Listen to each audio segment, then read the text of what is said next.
Movie के starting में हम एक लेडी को देखते हैं जो बहुत ही दुखी थी। वो स्ट्रेस में थी और वो 911 को कॉल करती है। कॉल करने के बाद वो अपने हस्बैंड की कंप्लेंट करती है। अपने हस्बैंड पर डोमेस्टिक वायलेंस करने का इल्जाम लगाती है।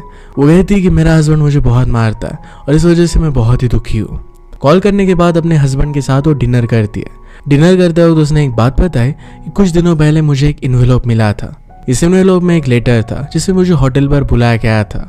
वहाँ पर वो एक आदमी के साथ इंटीमेट हो गई थी। मैं उस आदमी से प्यार करती हूँ, अब मुझे डिवोर्स चाहिए। डिवोर्स के बाद तू मुझे $5000 दे दो। ये सुनने के बाद हस्बैंड उसके सर पर हाथ फेरता है और इसके बाद वो अपनी वाइफ के गले पर चाकू मार देता है। वो इंजर्ड हो गई थी पर फिर भी उसे बहुत बार वो स्टैप करता है। ऐसा करने के बाद उसे नीचे फेंक देता है। यह था मूवी का इंट्रो। इसके बाद हम हमारे मेन कैरेक्टर जॉर्डन को देखते हैं। वो अपनी फियांसी कैरोलिना के साथ रहता था। वो उसे 6 वीक्स के बाद शादी करने के बारे में सोच रहा है। जॉर्डन एक हॉलीवुड का एजेंट था जो बहुत सारे सेलिब्रिटीज को रिप्रेजेंट करता था। उसका एक प्रॉब्लम था कि जब भी उसे कोई अच्छी लड़की दिखती थी तो उससे वो डिस्ट्रैक्ट हो जाता था। हम देख पाते हैं कि उसे एक मेल आया। इस मेल में सेक्सुअल रिलेशनशिप्स के बारे में बताया गया था। उसे एक चांस मिला था कि एक होटल में जाकर एक लड़की के साथ वो इंटीमेट हो सकता है। ये लेटर देखकर उसे वो फेंक देता है। रात में वो कैरोलाइन और अपने फ्रेंड्स के साथ डिनर पर आता है। वहाँ पर वो बहुत सारी बातें करते हैं और जैसे कि हमें पता है कि जॉर्डन दूसरी लड़कियों से ज़रा डिस्ट्रैक्टेड हो जाता है तो अभी भी वो डिस्ट्रैक्टेड फील करता है। जॉर्डन के फ्रेंड्स उसी इंसिडेंट के बारे में बात कर रहे थे जो हमने मूवी के इंट्रो में देखा। नेक्स्ट सीन में हम देखते हैं कि जॉर्डन उसी लेटर के बारे में सोच रहा था। उसे एक सपना भी आता है जिसमें वो एक लड़की के साथ था। ये ड्रीम देखने के बाद जॉर्डन उस लेटर को गार्बेज बैग से बाहर निकाल लेता है। नेक्स्ट डे उस लेटर को लेकर वो अपने ऑफिस में आ गया। वहां आकर उस फॉर्म को फिल करता है। उसमें लिखा था कि किस तरीके से उसे कहाँ पर आना पड़ेगा।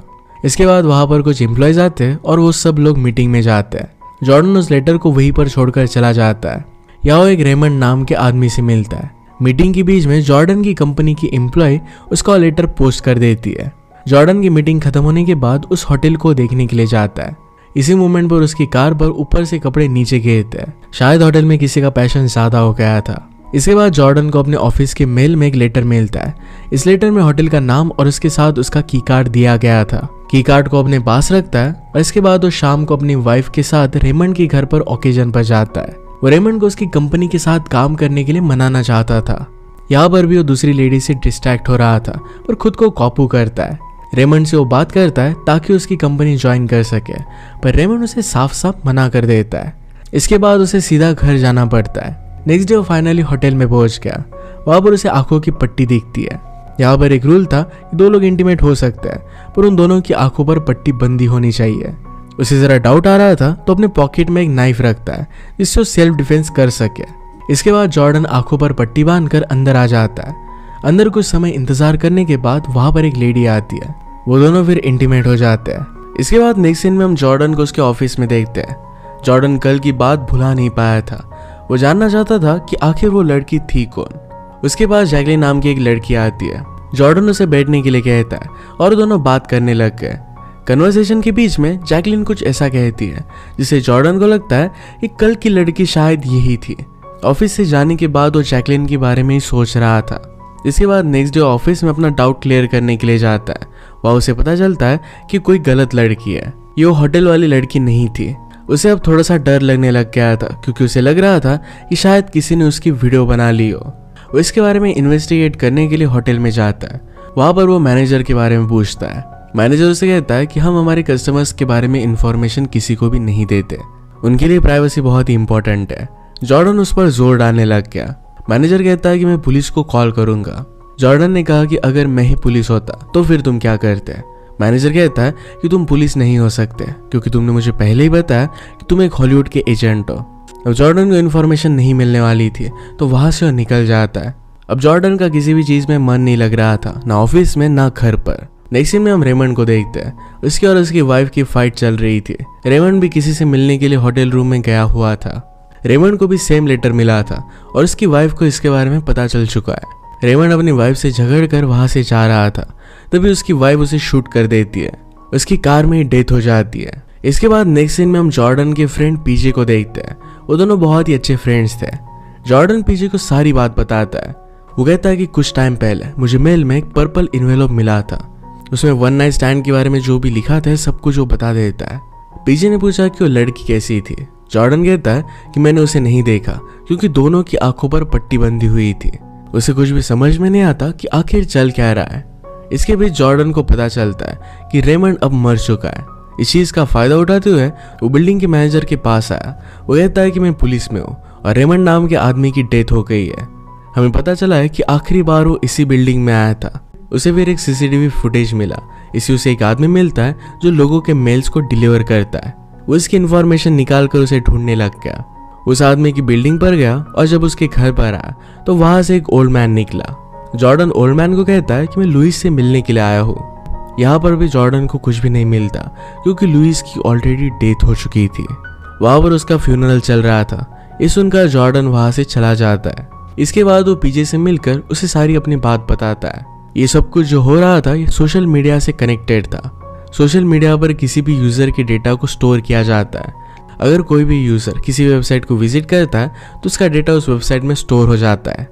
ये डेटा बहुत टाइम तक उनके पास स्टोर रहता है। बाद में इस चीज का फायदा उठाया जाता है।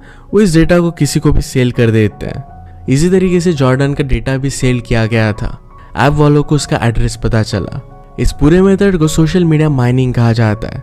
अब पीजे जॉर्डन को उसी मर्डर के बारे में बताता है जो मूवी के स्टार्टिंग में हमने देखा था। उस लड़की को भी इसी टाइप का इन्वेलप मिला था। वो भी होटल में गई थी। उसके हस्बैंड को इस सब के बारे में पता चला था और इसी वजह से उसने उसे मार दिया। जॉर्डन अब घबरा जाता है कि शायद उसके साथ भी ऐसा ही होगा। नेक्स्ट सीन में हम एक कपल को देखते हैं। हस्बैंड अपनी वाइफ को अपने पास बुलाता है। वाइफ के पास एक इलेक्ट्रिक स्मोकर था। उसे लेने के बाद हस्बैंड की डेथ हो जाती है। इसके बाद वाइफ भी इसे सूंघ लेती है और उन दोनों की डेथ हो गई। इस सीन को देखकर हम समझ पाते हैं कि उस आदमी को भी वो पर्पल इन्वेलप मिला हुआ था। वाइफ को सारी बातें पता चल गई थी और इस वजह से उसने अपने हस्बैंड के साथ खुद की भी जान ले ली। स्मोक में उसने पॉइजन डाला हुआ था। नेक्स्ट सीन में जॉर्डन अपने फियांसे के कहने पर कुकिंग क्लास में आया हुआ था। वो ऑलरेडी जरा डिस्टर्ब था और इसी वजह से गुस्सा करने लग जाता है। इसके बाद उसके और उसके फियांसे के बीच में लड़ाई हो जाती है। अपनी लड़ाई को सॉर्ट आउट करने के लिए वो दोनों फिर एक ट्रिप पर जाने का डिसाइड करते हैं। ट्रिप पर आने के बाद भी कुछ भी नहीं बदला। वो दोनों फिर से लड़ने ही लग गए थे। इसके पीछे का रीजन ये था कि कैरोलाइन को लग रहा था कि जॉर्डन उससे कुछ तो छुपा रहा है। उन दोनों के बीच में बहुत बड़ी फाइट होती है। रात में जॉर्डन ने उसके लिए खाना बनाया ताकि उसे मना सके। कैरोलाइन उसके पास आती है और दोनों इंटीमेट होते हैं। नेक्स्ट डे जब वो ट्रिप से आए तो एक रेस्टोरेंट में रुके। वहां पर जॉर्डन एक लेडी को बैठी हुई देखता है। देखकर वो समझ जाता है कि वही लड़की है जिसके साथ वो इंटीमेट हुआ था। उसके पास हो गया। उसके पास जाकर उसे हाय करता है। सामने बैठी लड़की कुछ भी समझ नहीं पाती कि चल क्या रहा है। वो उससे पूछता है कि क्या तुम मुझे जानती हो। वो लड़की इस पर ना कहती है। वो लड़की इस पर कहती है कि मैं तुम्हें जान कैसे सकती हूँ। या उसे वो बहुत सारे क्वेश्चन पूछता है कि जैसे उसका नाम क्या है, पर लड़की एक भी क्वेश्चन का आंसर नहीं देती। वो उसे कहती है कि तुम्हें कोई ना कोई तो मिसअंडरस्टैंडिंग हुई है। वो दोनों बात कर रहे थे तभी वहां पर कैरोलाइन आ गई। वो उसे कहता है कि ये लड़की एक एक्ट्रेस है, मैंने इसे पहले देखा था। कैरोलाइन उसे यहाँ से चलने के लिए कहती है, पर जॉर्डन उसे कहता है कि मेरा कार्ड में वेट करो, मैं थोड़ी देर में काम करके वापस आता हूँ। कैरोलाइन चली गई। जॉर्डन उस लड़की से पूछने लगता है कि वो लोग ये सब काम करते कैसे है, क्या तुम ये सब पैसों के लिए करती हो। ये सब पूछते हुए उसका मोबाइल रिंग होने लगता है और वो बाहर आ गया। उसने देखा तो कैरोलाइन उसे अकेला छोड़कर वहां से चली गई थी क्योंकि उस पर गुस्सा हो गई थी और उस पर थोड़ा सा भी ट्रस्ट नहीं करती। कैरोलाइन उस पर हमेशा शक करती है। जॉर्डन उसे एक वॉइस मैसेज करके समझाता है कि एक लड़की एक राइटर है और एक वॉइस आर्टिस्ट भी है। मैं उस लड़की की वॉइस के लिए उसे साइन करना चाहता था, इसी वजह से उसे बात कर रहा था। जॉर्डन फिर से अंदर आया पर उसे कोई भी नहीं मिलता। वो लड़की वहां से चली गई थी। इसके बाद वो कॉल कर पीजे से पूछता है कि क्या उसे कुछ मिला है। जॉर्डन उसे कहता है कि अब मैं एक बेवकूफ़ी करने वाला हूँ, इससे मुझे जेल भी हो सकती है। अगर मैं तुम्हें 6 बजे तक कॉल नहीं करता तो सीधा जाकर पुलिस को इन्फॉर्म कर देना ताकि उसे ढूंढ सके। इसके बाद वो अपनी इन्वेस्टिगेशन कंटिन्यू करता है। इन्वेस्टिगेशन करते हुए बहुत सारे लोगों की हेल्प लेता है और फाइनली उसे उस एनवेलप को भेजने वाले आदमी का पता चल गया था। इसके बाद वो उस आदमी की लोकेशन पर जाता है। उसने मास्क पहना हुआ था, साथ में उसके हाथों में हथौड़ा भी था। उस आदमी को छुपके से देख रहा था।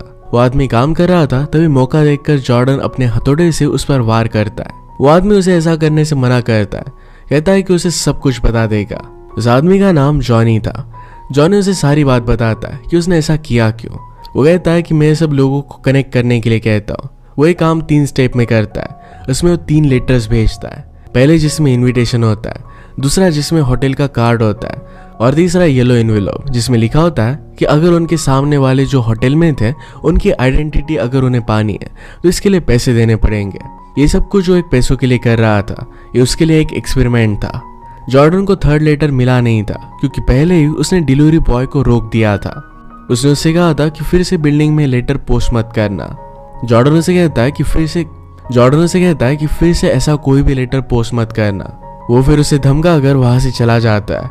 इसके बाद जॉर्डन अपनी बिल्डिंग के पार्किंग लॉट में आया या वो बाकी एनवेलप देखता है जिसे वो जलाने लग गया। ये करते हुए उसे कैरोलाइन देख लेती है। वो पहले बहाने बनाने लग गया पर बाद में उसे सब कुछ सच सच बता देता है। उसे इस एनवेलप्स और लेटर की सब कुछ बात बताई हुई थी। वो कहता है कि इस टेंशन में मैंने फिर से ड्रिंक करना स्टार्ट कर दिया था। अपनी सारी प्रॉब्लम्स उसे बताता है। उसे कहता है कि अब मैं फिर से शर्मिंदा नहीं होना चाहता, अगर तुम चाहो तो मुझे मार सकती हो। यहाँ कैरोलाइन उसे माफ कर देती है क्योंकि उसे एनवेलप्स के बारे में पता था। उसे भी एक लेटर मिला था और वो भी होटल पर जाकर आई थी। उनके बीच में सब कुछ क्लियर हो जाता है। वो दोनों साथ में रहने का डिसाइड करते हैं। वो दोनों अपनी रिलेशनशिप पर वर्क करना चाहते थे। इसी के साथ ये मूवी एंड हो जाती है। अगर आपको इसकी मिस्ट्री अच्छी लगती है तो लाइक और कमेंट जरूर कर दीजिएगा। ये बहुत सारी मूवीज लेकर आते रहता हूँ तो प्लीज चैनल को सब्सक्राइब कर दीजिए और बेल नोटिफिकेशन आइकन दबाना मत भूलिएगा। मूवीज मिलेंगे और एक नए मूवी के साथ, तब तक के लिए थैंक यू और आप अपने आप का ख्याल रखिए।